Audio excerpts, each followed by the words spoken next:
Anda kembali bersama kami di Berita Utama. Saudara, bencana banjir dan longsor di Sumatera membawa pesan tentang kerusakan alami yang tak bisa diabaikan. Timbunan kayu gelondongan yang terbawa banjir menjadi bukti telanjang bahwa kerusakan hutan bukan isapan jempol belaka. Dari mana asalnya? Kenapa begitu banyak? Pertanyaan-pertanyaan ini mengarahkan sorotan publik pada deforestasi yang kian brutal. Video hanyutnya kayu-kayu berukuran besar ini sempat viral saat musibah banjir bandang melanda Tapanuli Selatan, Sumatera Utara pada 26 November lalu. Kayu dalam jumlah tak wajar tampak terbawa banjir dahsyat yang datang tiba-tiba. Belakangan diketahui kayu gelondongan juga memenuhi berbagai daerah terdampak bencana di Aceh, Sumatera Barat maupun Sumatera Utara. Kayu-kayu gelondongan itu pun memunculkan tanda tanya, apakah tangan manusia ikut berperan dalam memicu bencana di Sumatera? Lebih dari sepekan usai bencana, pemandangan tumpukan kayu semakin nyata terlihat di berbagai lokasi terdampak bencana. Di Aceh Tamiang, sebuah masjid dan pondok pesantren Darul Muhlisin bahkan terkepung tumpukan kayu yang terbawa banjir bandang. Pemandangan serupa juga terlihat di Tapanuli Selatan, Sumatera Utara. Kayu-kayu ini memperparah kerusakan yang terjadi saat banjir. Kayu diduga merupakan hasil pembabatan hutan yang masif di wilayah Sumatera.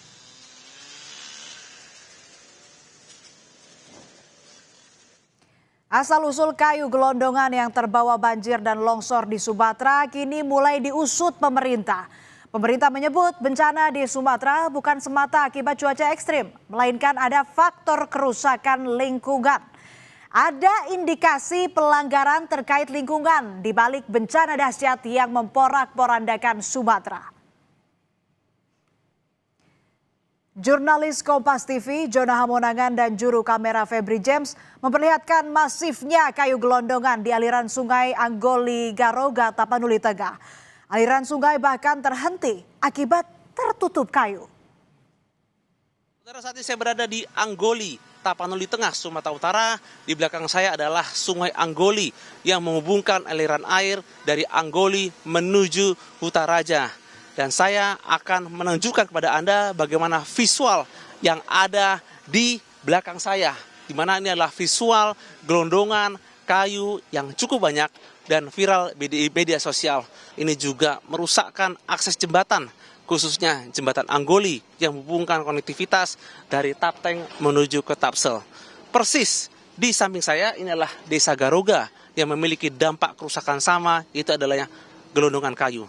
Diharapkan adanya ketegasan pemerintah dalam rangka investigasi untuk melihat siapa atau penyebab dari kejadian ini. Deforestasi atau hilangnya tutupan hutan dan pembalakan liar diduga kuat menjadi pemicu bencana banjir dan longsor di Sumatera. Kayu-kayu gelondongan menunjukkan adanya indikasi aktivitas pembukaan lahan dan penebangan yang tidak sesuai aturan. Di Tapanuli Selatan, Sumatera Utara, hal ini dibuktikan dengan adanya bekas potongan dan kulit kayu yang tidak terkelupas alami. Akibatnya terjadi kerusakan di hulu daerah aliran sungai dan kerusakan itu menurunkan kemampuan tanah menyerap air sehingga ketika curah hujan tinggi, air meluncur deras menyapu hingga ke permukiman. Dalam rapat kerja bersama Komisi 4 DPR RI, Menteri Kehutanan Raja Juli Antoni justru mengklaim angka deforestasi hutan berkurang tahun ini dibandingkan tahun sebelumnya, termasuk 3 wilayah terdampak parah bencana. Raja Juli juga menyatakan tidak pernah mengeluarkan izin pelepasan kawasan hutan di wilayah terdampak bencana. Klaim penurunan deforestasi menuai kritik anggota Komisi 4 DPR. Bahkan mencuat desakan agar Raja Juli mundur dari jabatan Menteri Kehutanan. Saya tidak pernah menerbitkan pelepasan kawasan kecuali satu di luar PSN, yaitu pelepasan kawasan untuk kepentingan IAIN di Kampung Pak Johan di Bima. Di 3 provinsi terdampak 1 jengkal pun ya, saya tidak pernah melakukan pelepasan kawasan di tempat tersebut. Inilah tanggung jawab Pak Menteri. Pak Menteri tidak boleh lempar ke yang terdahulu. Sehingga saya saran Pak Menteri, kalau Pak Menteri nggak mampu mundur aja Pak Menteri. Pak Menteri nggak paham tentang kehutanan. Saudara, permasalahan hutan Sumatera sudah mencuat sejak lama. Zulkifli Hasan saat menjabat sebagai Menteri Kehutanan pernah dicecar oleh aktor Amerika Harrison Ford karena rusaknya hutan di Sumatera. Tepatnya ketika video wawancara Zulhas dengan aktor Hollywood Harrison Ford tentang kondisi hutan di Taman Nasional Tesonilo Riau pada 2013. Tadi saya sudah jelaskan, ini bukan Amerika, memang berbeda. Kami baru mengalami apa yang disebut dengan reformasi. Ya baru ini. Sekarang orang baru bebas. Baru bebas kadang-kadang kami memang surplus, apa yang disebut dengan surplus demokrasi. Oleh karena itu kami sekarang buat program untuk mencoba memindahkan mereka, mencari lahan pengganti namanya. I understand. You're willing to lose the battle. Is that what you're telling me? Yeah. Okay, all right. I see all of this wealth, but it's at the top of the heap. Down at the bottom of the heap, sir, there's inequity, there's illegality, and there's corruption. Thank you for your time. Sama-sama, makasih. Dalam tayangan podcast bersama Denny Sumargo 1 Desember lalu, Zulkifli Hasan memberi klarifikasi soal wawancaranya dengan Harrison Ford. Ia menyebut saat itu tak bisa berbuat banyak karena ada orang kuat di balik alih fungsi lahan. Jadi pada saat Bapak menjabat saat itu, Aceh sudah nggak bisa. Hal itu Ibarat baja ini sudah ada tuannya nih, kapling sudah ada. berarti udah ada kotak-kotaknya nih. Sudah ada. Hampir seluruh Indonesia. Udah ada pemilik kuenya nih. Sudah ada. Oke. Sudah ada. Hampir seluruh Indonesia. Oke. Sumatera duluan. Oke. Termasuk Sumatera Barat, termasuk Sumatera Utara, termasuk Riau. Apa jadi kayak hanya mengawasi aja gitu? Monitor, mengawasi, evaluasi, menegakkan aturan. Itulah kalau saya boleh menyesal, saya tidak bisa berhasil menegakkan hukum pada saat itu.